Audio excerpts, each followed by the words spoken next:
আমি এমন একজন নবী, এমন একজন পয়গম্বর, এমন একজন আপনার বলা হচ্ছে প্রফেটের শুভ সংবাদ দিতেছি, যিনি আমার পরে আসবে, যার নাম হবে আহম্মদ। জোরে বলুন সুবহানাল্লাহ। আল্লাহর নবী ঈসা আলাইহিস সালাম, তিনি আল্লাহর নবীর আপনার ব্যাপারে তিনি আপনার বলা হচ্ছে চর্চা করলেন, নবীর প্রশংসা করলেন। এর জন্য তো আমার আল্লাহ পাক বলেন, ও আম্মা বিনিমাতি রব্বিকা ফাহাদ্দিস, তোমরা সব চাইতে বেশি বেশি করে আমার আপনার বলা হচ্ছে নিয়ামতের বেশি চর্চা করো, আমার আপনার বলা হচ্ছে তোমরা আপনার নিয়ামতের আপনার প্রচার করো, আমার নিয়ামতের চর্চা করতে থাকো। আচ্ছা বলেন তো বাপ, আমরা যারা আছি, যারা আপনার বলা হচ্ছে আমরা এখানে এসেছি, সব চাইতে বড় নিয়ামত কি আল্লাহর কেউ জানে? সব চাইতে আল্লাহর বড় নিয়ামত কোনটা? সব চাইতে বড় অনুগ্রহ কোনটা? আল্লাহর বড় নিয়ামত রহমত, সেটা হলো রাসূলুল্লাহ। সবচাইতে বড় রহমত কি? রাসূলুল্লাহ। আল্লাহ অসংখ্য নিয়ামত দিয়েছে, কিন্তু এত নিয়ামতের ভিতরেও আল্লাহ রাসূলুল্লাহর মতো এত বড় রহমত কাউকে বানায়নি। ইনি হচ্ছেন রহমাতুল লিল আলামিন, সমস্ত জগতের রহমত। আচ্ছা বলেন, আপনাদেরকে একটা কথা বলি, চাচা ঘুম পাচ্ছে, সিগন্যাল পড়ে গেছে, কাজের মানুষ তো, হ্যাঁ মাঝে মাঝে এর জন্য আপনার থামবো বলবো, কারণ কাজের মানুষ বুঝতে পারছি, আর গরমের দিন একটু ঘুমটা আসে তো। আচ্ছা আপনি আমি সবাই জানি যে আল্লাহ রাসূল সবচাইতে বড় নিয়ামত, সবচাইতে বড় রহমত, সবচাইতে করুণা। তিনি হচ্ছেন সমস্ত মানব জাতির জন্য আপনার বলা হয়েছে ইমানের মূল। আমরা যারা এখানে এসেছি, আচ্ছা বলেন তো, আমরা যদি কেউ কারো কাজ করি, কেউ কারো কাজ করি, আর যদি সেই মালিক আমাকে মজুরি না দেয়, তাহলে আমি ছেড়ে দেব? ছেড়ে দেব? আপনার কাজে গেছি, আপনার পছন্দ হয়নি, আর কালকে লিয়েন না, কিন্তু টাকা আজকে দেন। যদি না দেন তাহলে গ্রামের লোক ডাকবো, গ্রামের লোক ডেকে বিচার যদি না হয় থানা যাব, থানাতে গেলে পুলিশ প্রশাসন বলবে ঠিক আছে তুমি পছন্দ নাই, তোমার কাজ পছন্দ নাই। এরকম হয় যে যাকে কাজে লাগিয়েছেন এমন কাজ করেছে ঘুরিয়া জরিপানা করতে ইচ্ছে হয়, হয় না? আপনি রাজমিস্ত্রি লাগাইছেন, এমন গাথা গেথেছে ইট যে মনে হচ্ছে ওকে ঘুরিয়া জরিপানা করি, এরকম হয় না? এমন কাজ করেছে মনে হচ্ছে টাকা দেওয়া তো দূরের কথা, ওকে ধরে বাঁধি, কিন্তু উপায় নাই। লোকে বলবে ঠিক আছে আর নিতে হবে না, আজকের মজুরি দাও, দিয়ে চলে যাও। দিয়ে আমরা প্রশাসনের চাপে পড়ে তখন আমরা কি করি, তাকে টাকা দিয়ে বিদায় করি, আর যা পস্তায় পস্তায়। আচ্ছা বলেন তো, এটা আমাদের মজুরি পেয়ে গেলাম দুনিয়াতে। আপনি নামাজ পড়েছেন, এটা ইমাম সাহেবও জানে, গ্রামের লোকও জানে। হাসরের ময়দানে আল্লাহ রাব্বুল আলামিন যদি জিজ্ঞাসা করে, এ আমার বান্দা নামাজ পড়েছিস? আপনি বলবে হ্যাঁ পড়েছি। আল্লাহ বললো তোর নামাজ এমন নামাজ যে আমি আল্লাহ গ্রহণ করলাম না, মানে আমার পছন্দ অনুযায়ী হয়নি, যা তুই নামাজের বদলা পাবি না। তাহলে ওখানে মিটিং ডাকা হবে তো? কেন? আপনার সাক্ষী আছে। ইমাম সাহেবকে বলবেন, ইমাম সাহেব, ইমাম সাহেব বলবে বলেন, বলে আপনি জানেন না আমি 5 ওয়াক্ত নামাজে যেতাম? বলে হ্যাঁ যেতেন। আল্লাহ কেন বদলা পাবে না, এরকম বলার সাহস আছে? আল্লাহ যদি বলে তোর নামাজ আমার কাছে পছন্দ না, আমি যেমন চেয়েছিলাম তেমন করতে পারিসনি, অতএব তোকে মজুরি দিব না, তাহলে ওখানে এমএলএ এমপি ডাকা হবে তো নাকি? হ্যাঁ, থানায় যাবেন? থানায় যাওয়া যাবে? আল্লাহ যদি বলে পছন্দ করলাম না, তাহলে নামাজ যত বছর পড়েছিলেন সব বেকার। আপনি হজ করলেন, আল্লাহ যদি বলে এই হাজি তোর হজ আমার দরবারে কবুল হয়নি, কারণ আমি তোর হজ কবুল করলাম না, টাকাও বেকার, খাওয়ানোও বেকার।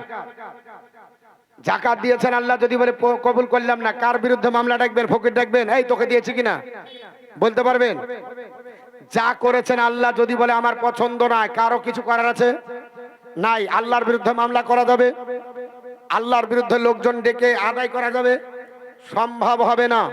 এর জন্য কেউ ভাবিয়েন না যে আমলের জোরে জান্নাতে যাব।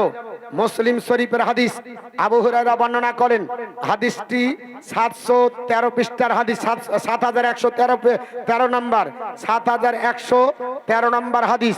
হযরত আবু হুরায়রা নবীকে আমার জিজ্ঞেস করছেন, আন আবি হুরায়রা আন্নান নবী সাল্লাল্লাহু আলাইহি সাল্লাম ক্বালা মা মিন আহাদিন ইয়াদখুলু আমালাহুল জান্নাতা।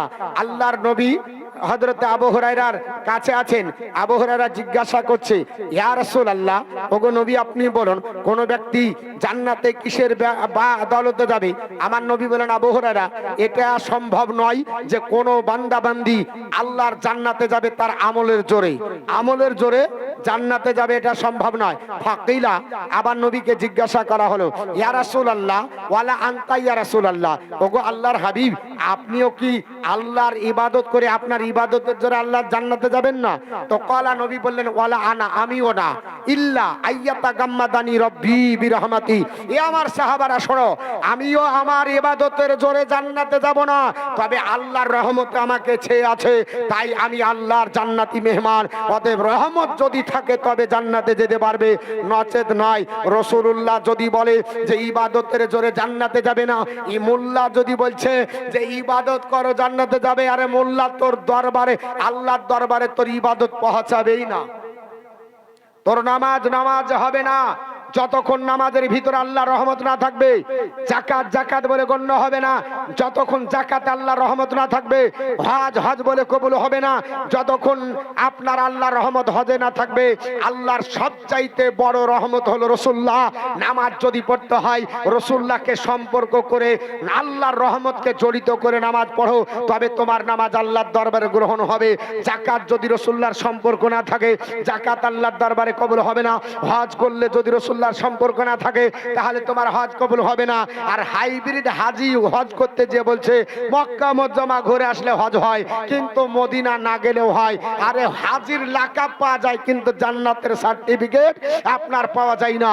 জান্নাতের সার্টিফিকেট তখনই পাওয়া যায়, নবী আমার বলেছে মানজারা কবরি, আপনার বলে আছে যে আমার কবর আপনার জিয়ারত করলো, আপনার বলে আছে ওয়াজাবাত লাহু সাফাতি, তার জন্য সাফাত করা আমার জন্য ওয়াজিব হয়ে গেল। কিন্তু কেউ বলতে পারবে না যে হজ করে আসলো জান্নাতি সার্টিফিকেট পেলো, এটা বলতে পারবে না। কিন্তু রাসূলুল্লাহর যদি মাজার জিয়ারত করে, রাসূলুল্লাহ বলছে তাকে সাফাত করা আমার জন্য ওয়াজিব হলো। আর এই ফতোয়া লাগাচ্ছে যে রাসূলুল্লাহর মাজার জিয়ারত করার উপলক্ষে যাওয়া যাবে না তিনটি মসজিদ ব্যতীত। তিনটা মসজিদ ছাড়া যাওয়া যাবে না, ফতোয়া লাগিয়ে দিচ্ছে। আচ্ছা বলেন, যদি ফতোয়া লাগিয়ে দেয় তিনটা মসজিদ ছাড়া সফর করা যাবে না, তো 40 দিন ধরে হাড়ি কলসি বেঁধে যাওয়া যাবে কি করে? হ্যাঁ গো, হ্যাঁ, ই অবাক কাণ্ড। এটাকে সফর মনে করে না। সফর কতদিনে হয় একটু ভালো করে লক্ষ্য করবেন। আজ বর্তমান যুগে আমাদের এই রকম ভ্রান্ত মতবাদ বেরিয়ে আমাদের অমূল্য ঈমানকে নষ্ট করছে। সাদা সিধা হানাফি মাযহাবের সুন্নি মাযহাবের লোক তাকে নিয়ে এসে ইউটিউব দেখে বলছে, এই দেখেন বক্তা শোনেন, যে বক্তার বক্তব্য শোনাচ্ছে ও জীবনে মাদ্রাসা কোন দিকে জীবনে পা দেয়নি, ও হচ্ছে বক্তা। দাজ্জাল কানা, ও নিজে বিসমিল্লাহটা ঠিক করে পড়তে পারে না, ও হলো বক্তা। যদি একটা মূর্খকে নেতা বানিয়ে নেয়, তাহলে সেই সমাজের ব্যবস্থাপনা কেমন হবে? কাল আমাদের রানীতলাতে একটা তালাকের বিষয়ে ফয়সালা ছিল। হঠাৎ করে বলছে, হুজুর একটু বিয়েটা পড়িয়ে দেন। হ্যাঁ, বিয়ে পড়াবো। কে? তো বলছে যে আমার ভাই, আপনার বলে হচ্ছে আমারই ভাই হচ্ছে চাস্তো, তো বিয়েটা পড়িয়ে দেন। 4 বছর থেকে সম্পর্ক নাই। যায়া দেখলাম ওর বউকে 3 তালাক দিয়েছে ফোনে। বলছে ফোনে দিয়েছে, ওটা অসুবিধা নাই। আর মেয়েটা বলছে যে আমি ভালো করে শুনিনি, বাস ও চালাকি করছে। তারপরে কি করেছে তো বলছে 2 বছর পরে একবারে কোর্টে যাই, একবারে কর করে লিখে দিয়ে এসেছে ছেলেটা, দিয়ে ওকে কাগজ দিয়েছে। দিয়ে মেয়েটাকে জিজ্ঞেস করছি পেয়েছো? তো বলছে হ্যাঁ পেয়েছি। অতএব কোর্টের আপনার বলে আচ্ছা কাগজ দিয়েছে, আমি সঙ্গে ছিঁড়ে ফেলে দিয়েছি। হ্যাঁ, ওর জন্য ছিঁড়ে ফেলা হবে, কাগজ ছিঁড়ে ফেলে যে তালাক হবে না। 4 বছর পর এখন বিয়ে আনছে। হ্যাঁ, তুমি তালাক যে হয়নি, তোমার বিয়ে কেন হবে? বলছে না, লোকে বলছে বিয়ে পড়াইতে হবে তার লেগে। আমি বলছি এই সিস্টেমে হবে না, তোমার আবার বিবাহ দিতে হবে। যখন বলেছি সঙ্গে সঙ্গে এক ফারাজি বলছে কই আমাদের তো কই তালাক হয় না। তা আমি বলছি তোমাদের সব হয়, আজ পর্যন্ত একটা ফারাজি কেউ বউ ছেড়তে পারেনি। ও বাপ ছেড়তে পারে, মা ছেড়তে পারে, শ্বশুর শাশুড়ি সব ছেড়ে দিতে পারে, এমনকি মসজিদ মাদ্রাসাও ছাড়তে পারে, কিন্তু বউ ছেড়তে পারে না। একটাও ছাড়তে পারেনি, পারবেও না। ওদের বউ ছাড়াই হয় না, সিস্টেমই নাই। ও বউ ছাড়তে পারেনি, পারবেও না। ওই 100 তালাক যদি দেয় তাও ছাড়তে পারে না। তখনও বলছে মৌলভী সাহেব এরকম কেন বলছেন? তা বলবো না, তা কি করবো? তুমি দেখতে পাচ্ছ, ও শুনতে পাচ্ছে, আর তালাক হয়ে গেছে, আর আপনার 4 বছর পর বলছে যে হুজুর একটু বিয়ে পড়িয়ে দেন, যে তোমাদের মৌলবি আছে ওকে নিয়ে এসো। তো বাপ এইরকম ওদের তালাকি তো হয় না, তাহলে তাদের ফতোয়া নাই যে বলছে চলে এসো আমাদের দলে, যত পচা গুজাম পচা মাল আছে সব নিয়ে, যত গুজাম পচা আছে সব চলবে। এবার এইভাবে সংখ্যা বাড়াচ্ছে, কিছু হাইব্রিড ছেলে আবার হাইছে, ওরা আপনার বলছে মৌলবি সাহেব রাফাই দান করাই এটা আপনার সুন্নাত, এটা সহি হাদিস।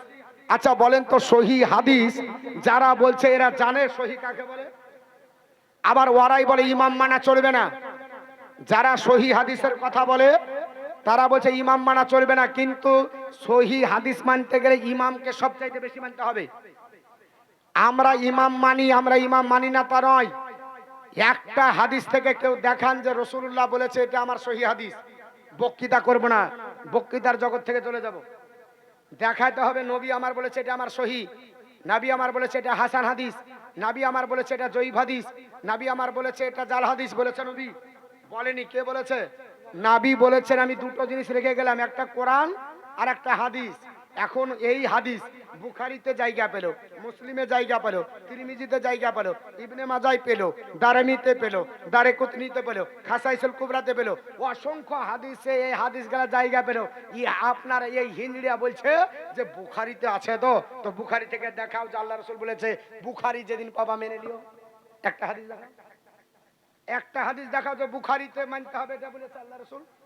আল্লাহ রাসূল বলেছে হাদিস আমি রেখে গেলাম। আমরা 66টা হাদিসকে প্রাধান্য দিই কেন? অন্যান্য হাদিসের চাইতে বিশুদ্ধ সনদে সবচাইতে বেশি বর্ণিত হয়েছে এই 6খানা হাদিসে। এর জন্য ইমামদের মত হলো এই 6খানা হাদিস যদি পাওয়া যায় তাহলে এই 6খানা হাদিসকে আগে প্রাধান্য দাও। এর জন্য এটাকে 66টা বলা হয়। তার মানে এই নয় যে দারমি, দারেকুতনি, খাসাইসুল কুবরা বা অন্য কোনো হাদিসে পাওয়া গেলে মানা যাবে না, এটা নয়। আগে দেখতে হবে ইমামদের মত, তোমার ইমাম বললে তো হবে না। তো বন্ধুগণ আপনার বলা হলো সে রাফায়েদান করছে, তা আমি বললাম ভাই রাফায়েদান যদি করো যে হাদিসে পেয়েছো ওই রাবিরই তো বর্ণনা আছে যে আল্লাহ রাসূলের এরকম হাদিস আছে যে নবী আমার সিজদা দেওয়ার আগে একবার করতেন, উঠার পরে একবার করতেন। তো তোমরা উঠা কেন করো না? এখানে ঝাড়ো তো ওখানে ঝাড়ো, ঝাড়বে তো ভালো করে ঝাড়ো। তো বলছে না আমরা ওটা করি না। তো বলে তোমরা যার জন্য ওটা করে না, ওটা আমরা সবটাই করি না তার জন্য। যে কারণে তোমরা হাফ বাদ দিয়েছো, হাফ ধরেছো, ওই কারণে আমরা সবটাই বাদ দিয়ে একটাই শুধু রাফায়েদান করি। কখন? তাকবীরে উলাতে, তাছাড়া আর করি না। যে রাবির বর্ণনায় রাফায়েদান করে ওই রাবিরই বর্ণনা একাধিক হাদিস, সেখানে লেখা আছে যে নবী সেজদার আগেও রাফায়েদান করেছে, সেজদা থেকে উঠেও করেছে। এরা করে? হ্যাঁ, তাহলে আমাদের আপনার বলা হয়েছে সামনে যদি পড়ে তাহলে বুঝবে, কিন্তু সামনে পড়ে না। জেনারেলের কাছে যাইয়া চার দোকানে হচ্ছে এদের আড্ডা দিয়ে বলছে দেখো সহি হাদিস। সহি হাদিস দেখে মানুষের ঈমান লণ্ঠন করছে। বাপ অনেক কিছু বললাম, চলুন আগের দিকে যাই। আমার বন্ধুগান বলার উদ্দেশ্য হলো আল্লাহর নবী সাল্লাল্লাহু আলাইহি ওয়াসাল্লাম আমার আসবে বিলাদাতের কথা হযরত আপনার ঈসা পয়গম্বর জগৎবাসীকে জানিয়ে দিলেন। এর আপনার জগৎবাসীরা, এ আমার ভক্তবৃন্দরা, চলো আপনার ফাঁকা ময়দানে আমি তোমাদের কাছে বক্তৃতা করব। একটা বড় মজলিস করলেন, ওই মজলিসে বক্তৃতা করলেন আমার নবীর বিলাদাতের কথা এবং নবী আসবে তার ভবিষ্যৎবাণী করে গেলেন। আল্লাহ আপনার কথাটাকে পছন্দ করে পবিত্র কোরআনে জায়গা দিয়ে দিল, মুবাশশিরাম বিরাসূলি ইয়াতি মিন বাদি ইসমুহু আহমদ। আমার আপনার ভক্তবৃন্দ তোমরা শুনে রেখে দাও, আমি এমন একজন পয়গম্বর, এমন একজন নবী, এমন একজন আপনার প্রফেটের শুভ সংবাদ দিতেছে আমার পরে আসবে যার নাম হবে আহমদ। আল্লাহর নবীর আসমানের নাম আহমদ, জমিনের নাম হলো মুহাম্মদ। পৃথিবীর জমিনে তিনি বলে গেলেন। আর বর্তমান যুগে খ্রিস্টান ধর্মাবলম্বীরা ওনার নামটাকে কনভার্ট করে বর্তমানে নাম দিয়েছে যীশু খ্রিস্ট। ওনার আপনার উপরে জাল্লা করা আপনার একটা কিতাব নাজিল করেছিলেন, ওই কিতাবটার নাম হলো ইনজিল কিতাব। কোরআনের ভাষাতে ইনজিল বলা হয়, বর্তমানে ওটাকে ইংলিশ ভাষাতে বাইবেল নামে বিভক্ত করা হয়েছে। বাইবেল আপনার টাইটেল দেওয়া হয়েছে, তবে বাইবেল দুই খণ্ডে বিভক্ত। একটার নাম নিউ টেস্টামেন্ট, একটার নাম হলো ওল্ড টেস্টামেন্ট। ওল্ড টেস্টামেন্টের মধ্যে লেখা আছে যীশু খ্রিস্টকে জিজ্ঞাসা করেছিল, ভক্তবৃন্দরা বলল আপনি চলে যাবেন, থাকবেন না, তাহলে আমাদের পথের দিশারি কে হবে, আমাদেরকে কে আপনার পথ দেখাবে? যীশু খ্রিস্ট বলেছিল, ইফ ইউ লাভ মি, যদি আমাকে ভালোবাসো, কিপ মাই কমেন্ডমেন্ট, আমার নির্দেশ মতো চলো, I will pray the father, আমি সেই স্বর্গীয় পিতার কাছে প্রার্থনা করব, he shall give you another confider, যিনি অন্য একজন শান্তি বাহক প্রেরণ করবে, দ্যাট হি মে অ্যাবড ফরএভার, যে নবী কোনোদিন চলে যাবে না, তোমাদের কাছে চিরদিন সঙ্গ দিবে, তোমাদের কাছে থাকবে। এই জন্য নবীকে আমরা হাজির নাজির বলি। এ মুসলমান, আপনার যীশু খ্রিস্ট রাখি দেওয়া হলো, নবী মরে মাটির সঙ্গে মেশাবে না, নবী চলে যাবে না, নবী আপনার হারিয়ে যাবে না, নবীকে ডাকলে পাওয়া যাবে। আমার নবী বলেছে, এ আমার সাহাবারা শোনো, আপনার তোমরা শুনে রেখে দাও, মানরানি ফিলমানামি, যে ব্যক্তি স্বপ্ন আমাকে দেখলো, শুনে রেখে দাও, সে যেন আপনার বলা হয়েছে আমাকে দেখে নিল। জোরে বল সুবহানাল্লাহ। মানরানি, আপনার ফিলমান আমি স্বপ্ন আমাকে দেখলো, ফাকাত রানী, সে যেন আমাকে দেখে নিল। আল্লাহর নবীকে স্বপ্ন যোগে দেখা, নিজেকে আপনার সত্যই নবীকে দেখা। তাহলে নবীকে কেউ যদি দেখে, তাহলে নবীকে দেখাটা যদি আপনার অবাস্তব না হয়, সত্য যদি হয়ে যায়, তাহলে কি নবী মরে মাটির সঙ্গে মিশে গেছে? জোরে বলো নাউজুবিল্লাহি মিন যালিক। আমার নবী মরে মাটির সঙ্গে মিশিয়ে যায়নি। আমার নবীর কথা আপনার গৌতম বুদ্ধ পর্যন্ত বলেছে, যাদের অনুসারী মায়ানমারে বেশি, যাদের অনুসারী চীনের মাটিতে বেশি। বৌদ্ধ ধর্মের প্রণেতা আপনার বলা হয়েছে, বৌদ্ধ ধর্ম পৃথিবীর জমিনে বিশাল একটা জায়গা দখল করে আছে। এদের নেতার নাম হলো গুরু গৌতম বুদ্ধ। ইতিহাসের পাতালগা করলে দেখা যায় ওই লোকটার খ্রিস্ট আপনার একটা খাস শিষ্য ছিল, নাম হলো তার আনন্দ। আনন্দ ঘটনাক্রমে গৌতম বুদ্ধর মৃত্যুর আগে তিনাকে জিজ্ঞাসাবাদ করলো। আনন্দ সেট্টুদা বলেছেন, হোসাল টিচার্স হয়েন্দর গান, এ গৌতম বুদ্ধ আপনি চলে যাওয়ার পরে, আপনার মরণের পরে, আপনার তিরোধানের পরে, আপনার ইন্তিকালের পরে হোসাইল টিচার্সকে আমাদের শিক্ষা দেবে। The blessed one replied, Gautam Buddha বলল, I am not the first Buddha, আমি পৃথিবীর জমিনে একমাত্র আপনার বুদ্ধ নয়। In an time another Buddha will arise in the world, a holy and supremely enlightened one endowed with system conduct, he will proclaim religious life. উনি বললেন, শুনে রেখে দাও, in an time another Buddha will arise in the world, একদা এক সময় পৃথিবীর জমিনে এমন একজন বুদ্ধ, এমন একজন নেতা, এমন একজন নবী পৃথিবীতে আসবে, এ হোলি ওয়ানে সুপ্রিমলি এনলাইটেড অন, যিনি আমার চাইতে আলোকপ্রাপ্ত হবে, আমার চাইতে অধিক জ্ঞানের অধিকারী হবে, আমার চাইতে ঊর্ধ্বস্তরা হবে, পৃথিবীর জমিনে তার ধর্মটা শ্রেষ্ঠ বলে বিবেচিত হবে। আনন্দ বলল, হাউসালুনকিমে, আপনার গৌতম বুদ্ধ কি করে চিনব শেষ জামানার নবী? ওনার তো পরিচয় লাগবে, ওনার তো সিম্বল লাগবে, ওনাকে কি করে চেনা যাবে? ইনি হচ্ছেন শেষ জামানার নবী, ওনার পরিচয় পত্র জানতে চাই। আপনার গুরু গৌতম বুদ্ধ বলেছিল, the blessed one replied, Gautam Buddha বলল, he will be known as a Maitri, তিনি হবেন শান্তির করুণা। জোরে বল সুবহানাল্লাহ। এ মুসলমান, আমার নবী হলো গোটা বিশ্বের মাটিতে শান্তির আপনার অগ্রদূত, শান্তির পতাকা আমার নবী তুলে গোটা বিশ্ব জাহানের মানুষকে শান্তির পতাকার তলে জায়গা দিয়েছে। অশান্তির দাবানল থাকবে না, অশান্তি দূর হয়ে যাবে।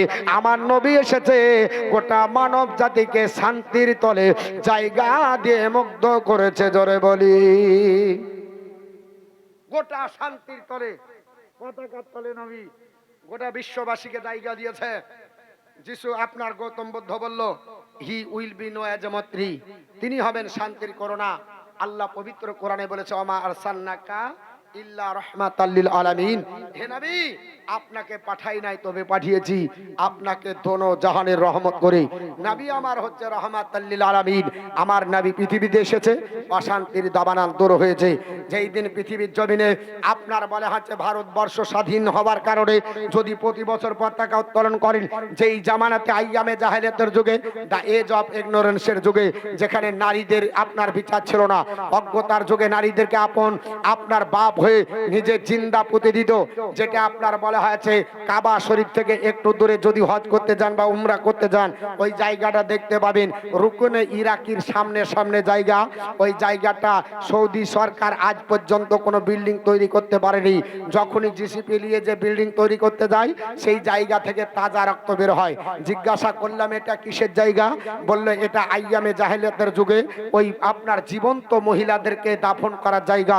যদি আইয়ামে জাহেলিয়াতের যুগে জীবন্ত মহিলাদেরকে পুঁতে দিলে আজও 1400 বছর পরে যদি আপনার বলা হয়েছে জিসিপি দিয়ে আপনার খুঁড়তে না পারে, রক্ত যদি বের হয়, তো যে নবী পৃথিবীর জমিনে সেই নারী হত্যা বন্ধ করলেন, যে নবী পৃথিবীর জমিনে অশান্তির দাবানল দূর করলেন, যে নবী পৃথিবীর জমিনে বাপের মর্যাদা ফিরিয়ে দিলেন, যে নবী পৃথিবীর জমিনে নারীর ইজ্জত ফিরিয়ে দিলেন, যে নবী পৃথিবীর জমিনে ছোটদের স্নেহ ফিরিয়ে দিলেন, যে নবী পৃথিবীর জমিনে গোত্রদ্বন্দ্ব দর করে পৃথিবীর জমিনে কাবা ঘরের কলহ দ্বন্দ্ব দর আপনার বন্ধ করে দিয়ে কাবার মাটিতে শান্তির পতাকা উত্তোলন করে গোটা বিশ্ববাসীকে শান্তির পতাকার তলে জায়গা দিয়ে বিশ্ব মানবতার মুক্তির কাণ্ডারি তিনি গোটা বিশ্ববাসীকে জানিয়ে দিলেন ইসলামের ভিতরে দুঃখিত হও, কারণ এটা সর্বশ্রেষ্ঠ শান্তির ধর্ম।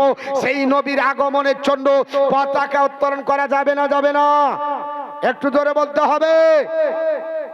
ইংরেজ তাড়ানোর জন্য প্রতি বছর যদি হয়, ইংরেজের ডবল ইংরেজ আপন নিজের বিটিকে দাফন করে, তাদের চাইতে কঠিন কেউ হতে পারে? নিজের স্ত্রীদেরকে পর্যন্ত দাফন করেছে, নারীদেরকে আপনার বলা হচ্ছে নির্যাতন করেছে। সেই সমাজকে আপনার বলা হচ্ছে আপনার কুলসিত সমাজকে আপনার বলা হচ্ছে ধ্বংস করে দিয়ে নতুন প্রজন্মকে নবী আমার শান্তির বার্তা দিয়ে শান্তির পতাকা উত্তোলন করলেন। সেই নবীর জন্য আর শান্তির পতাকা তোলা যাবে না, এটা এখন বলছে। আমার মুসলমান ভাইরা, আজ পৃথিবীতে গুরু গৌতম বুদ্ধ বলল তিনি হবেন শান্তির করোনা, রহমাতুল লিল আলামিন। আর আমার নবী কেমন রহমত, একটা ওয়াকায়া আপনাদের কাছে বলি। নবী আমার আমির হামজা রাদিয়াল্লাহু তাআলা আনহুর বাড়িতে ছিলেন। আমির হামজা রাদিয়াল্লাহু তাআলা আন তিনি তিনাকে রেখে গেছিলেন বন শিকারে। আল্লাহর নবীর অভ্যাস ছিল কাবা ঘরে তিনি নামাজ পড়তেন সব সময়, কারণ নবীর বাড়ি থেকে কাবা ঘর বেশি দূরে না। আজকে নবীর মিলাদুন নবী পালন করছি, এটার জন্য জ্বলছে আপনার বলা হচ্ছে পৃথিবীর জমিনে আল্লাহর নবীর ঘরে লেখা আছে, নবীর যেটা বাস্তবিটা মা আমিনার ঘর, ওই ঘরটা ক্যালিগ্রাফ আরবিতে লেখা আছে মাউলুদ্দিন নবী সাল্লাল্লাহু আলাইহি সাল্লাম। মাউলুদ্দিন নবী শব্দটা লেখা আছে, আর আজকে আর অ্যালার্জি হচ্ছে, আপনার বলা হচ্ছে মাউলুদ্দিন নবী শব্দটা ব্যবহার এর ভালো লাগে না। তো আল্লাহর নবী সাল্লাল্লাহু আলাইহি সাল্লাম কাবা ঘরের চাতালে বসে আমার নবী ধ্যানে মগ্ন হয়েছে। আবু জেহেলের বাড়ি ছিল নবীর বাড়ির সামনে, নাবিকে পার হয়ে যেতে হবে আবু জেহেলের বাড়ি, তারপরে সাফা মারওয়া পাহাড়ের মিডিল দিয়েই হচ্ছে কাবা শরীফ। তো আবু জেহেল দেখতে পাচ্ছে ভাতিজা গেল। আবু জেহেল বলছে আজকে আমির হামজা নাই, অতএব গোল্ডেন চান্স খুঁজে নিয়ে এসো। পাড়া প্রতিবেশীর যুবক আপনার বাচ্চা ছেলেদেরকে ধরে পাথর তুলে দিয়ে বলছে মোহাম্মদ এ হচ্ছে আমার ভাতিজা। আপন ভাতিজা ছিল না, এ ছিল সম্পর্কের ভাতিজা, মানে পাড়া প্রতিবেশী হিসাবে। আবু জেহেল আমার নবীর আপন চাচা ছিল না। তো আবু জেহেল আপনার বলা হয়েছে পাড়া প্রতিবেশী ছেলেদেরকে লাগিয়ে পাথর তুলে নাবিকে আমার মারলো। হুজুর রাহালি রহমাতুল্লাহ আলাইহি এতিম কাহিনীর মধ্যে ঘটনাটা এইভাবে লিখছেন, শত্রুগণে কোন দিন সুযোগ না মিলে পাহিব সুযোগ ভাবে হামজা কথা গেলে একদা শিকারে হামজা বনের মধ্যে যায়, সুযোগ পাইয়া তারা ছেলেদের কয় হাততে পাথর তোলে হে আরব সন্তান নাবিরে মারিল কত জানে সুবহান, শরীর হতে রক্ত শত বহিয়া চলিল, মক্কা হতে বের হয়ে নবী কাঁদিতে লাগিল। পর্বতে ওপরে গিয়ে আল্লাহ রাসূল নবী বলে মর দোয়া কর কবল, যাহারা মেরেছে মরে হে অজানা হইয়া, অপরাধে ক্ষমা করো প্রভু তাদের লাগিয়া। আমাকে মেরেছে আল্লাহ বান্দা যে তোমার, ক্ষমা করে ভর্তি করো উম্মত মাঝার। আমার দয়ার নবীজি কাবা ঘরের চাতালে বসে আল্লাহ পাকের ধ্যানে মগ্ন হয়েছেন। আবু জেহেল ডাক দিয়ে বলল, পাড়া প্রতিবেশীর ছেলেরা, তোমরা ভাতিজা মোহাম্মদকে মারো, ভাতিজাকে ক্ষত বিক্ষত করে দাও, কারণ আমাদের বাপদাদার ধর্মকে ধূলিসাৎ করবে। আল্লাহর নবীর চাচা আমির হামজা না থাকার কারণে, সুযোগ পাওয়া যাবার কারণে আবু জেহেলের নেতৃত্বে বাচ্চা ছেলেরা পাথর মারলো। আল্লাহর নবীর শরীর দিয়ে রক্ত আপনার বেরিয়ে চতুর্দিকে ছড়িয়ে গেল, কাবা শরীফের চাতালে ভিজে গেল। আল্লাহর ফারিস্তারা পর্যন্ত চোখের পানি ছেড়ে কাঁদে। মক্কা মুআজ্জামার মানুষেরা কোটি কোটি পায়ে আমির হামজার বাড়িতে গেল।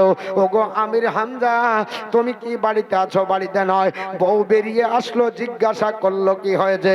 ওগো আমির হামজার স্ত্রী, তোমাদের বাড়িতে তোমাদের যে মোহাম্মদ আছে, এই বাচ্চা ছেলেটাকে আবু জেহেলের নেতৃত্বে পাড়ার ছেলেরা এত মেরেছে, গোটা শরীর দিয়ে রক্ত বেয়ে কাবা শরীফের চাতাল ভেজে গেছে। আমির হামজার স্ত্রী চোখের পানি ছেড়ে একবার ঘর আর একবার দরজার কাছে আসে, আর যা আপনার চলাফেরা করে, মনে মনে চিন্তা করে, আল্লাহ, মেয়ে যদি না হয়ে ছেড়ে হতাম, আমি আজকে প্রতিশোধ নিতাম, কিন্তু মেয়ের কারণে প্রতিশোধ নিতে যাওয়া সম্ভব হলো না। আপনার জেহেল মেরেবে, আপনার বাচ্চাদেরকে নিয়ে অনতি দূরে আনন্দ উপলব্ধি করতেছে, নিজের আপনার বলে হচ্ছে মনের মানসিকতাকে আপনার বলে হচ্ছে বাড়ানোর জন্য আনন্দ ফুর্তি করতেছে। আবু জেহেল আপনার আনন্দ করে, আল্লাহর নবী সিজদায় পড়ে ওই আপনার মক্কা মুআজ্জামার বাচ্চা ছেলেদের জন্য দোয়া করে। আপনার বলা হয়েছে সন্ধ্যার প্রাক্কালে আমির হামজা রাদিয়াল্লাহু তাআলা আনহু, তখন তিনি কলমা পড়েননি, আপনার বন শিকার করে আসার পরে বিবিকে বলে, বিবি, আমাকে একটা চাপনার গামছা দাও, আমাকে একটা লুঙ্গি দাও, আমি গোসল করার পর আবার আপনার নতুন পুরাতন জীবন শুরু করতে যাই। আমির হামজার বিবি বলেছিল, স্বামী, আপনি গোসল পরে করবেন, আগে কাবা করে চলে যান, আমাদের ভাতিজাকে মেরেছে, বেঁচে আছে কি মারা গেছে আমার জানা নাই। স্বামী, আমাদের ভাতিজার খবরটা একটু নেন। হযরত আমির হামজা শোনার পরে নবীর ওপর আপনার প্রেমাসক্ত হয়ে আপনার বলা হচ্ছে সঙ্গে সঙ্গে আপনার দৌড়াতে লাগলেন। কাবা ঘরের চাতালে সে দেখে আমার নবী আপনার সিজদায় পড়ে কান্না করে, আর নবী বলতেছেন, আল্লাহ, মক্কার ছেলেদেরকে মাফ করে দাও।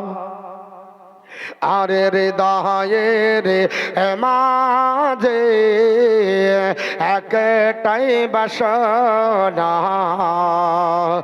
চাহব আমি সোনার মদিনা।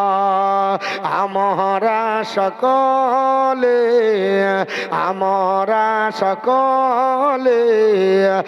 নবীজির দিওয়ানা, চাহব আমরা সোনার মদিনা।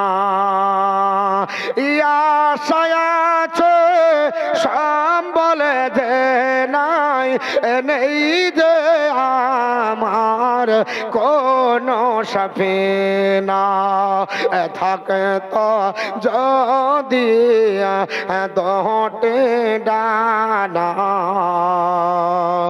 ওরে যেতাম মক্কা মদিনা। হৃদয়ের মাঝে একটাই বাসনা, যাহব মোরা মক্কা মদিনা। এ মরণ দিও গো মদিনার মাটিতে,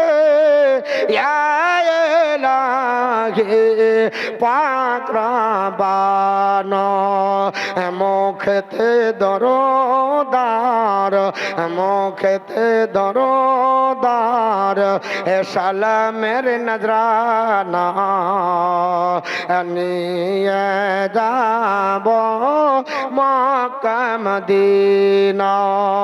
আরে দায়ের মাঝে একটাই বাসনা, চাহব আমি সোনার মদিনা।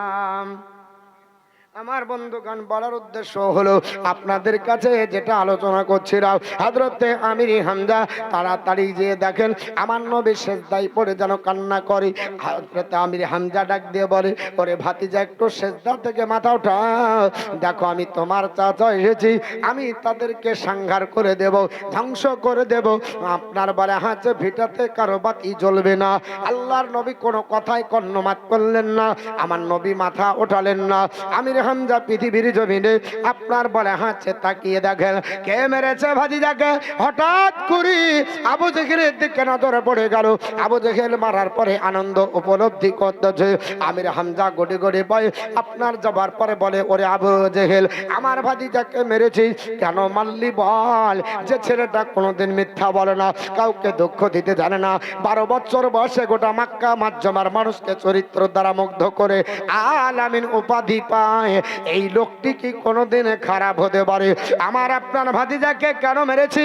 আবু জেহেল ডাক দিয়ে বলল, বলে আমির হামজা, মেরেছি, বেশ করেছি, যা পারো করো। আমির হামজা সহ্য করতে পারলেন না, হাতের আপনার বলা হাতে আপনার বাজুটাকে শাট করে এমন একটা থাপ্পড় মারলেন। আমির হামজার থাপ্পড়ের সঙ্গে সঙ্গে আবু জেহেল ধুলায় লুটিয়ে পড়ে গেল, জ্ঞান হারা হয়ে গেল, সেন্সলেস হারিয়ে গেল। পৃথিবীর জমিনে আবু জেহেল একটু পরে যেমন চোখ তুলেছে, চেলা চামান্নারা ডাক দিয়ে বলে, ওরে আমাদের নেতা আবু জেহেল, একবার বলেন আমরা আমির হামজাকে ক্ষত বিক্ষত করে দেব, মার্ডার করে দেব, লাশ ফেলে দেব। আমির হামজা ডাক দিয়ে বলেছিল, বলে শোন, আমাকে মারতে পারবি না, আমি এসেছি আমার ভাতিজার মহব্বতের জন্য, একবার আমার দিকে চোখ তুলে তাকা। আবু জেহেল যেমনি তাকিয়েছে, আমির হামজাকে দেখে যেন আপনার ব্যাঘ্র স্বরূপ দেখেছে, আপনার বাঘের সুরাত দেখে আপনার চোখ বুঝে বলছে, আমির হামজাকে কেউ তোমরা মারবে না। আল্লাহর নবীর চাচা আমির হামজা আপনার মারার পরে সঙ্গে সঙ্গে নবীর কাছে আসলো, কাবা ঘরে ডাক দিয়ে বলে, ভাতিজা, ওরে আমার ভাতিজা মোহাম্মদ, আমি এত মেরেছি, আবু জেহেলকে জমিনে শাট করে ফেলিয়ে দিয়েছে।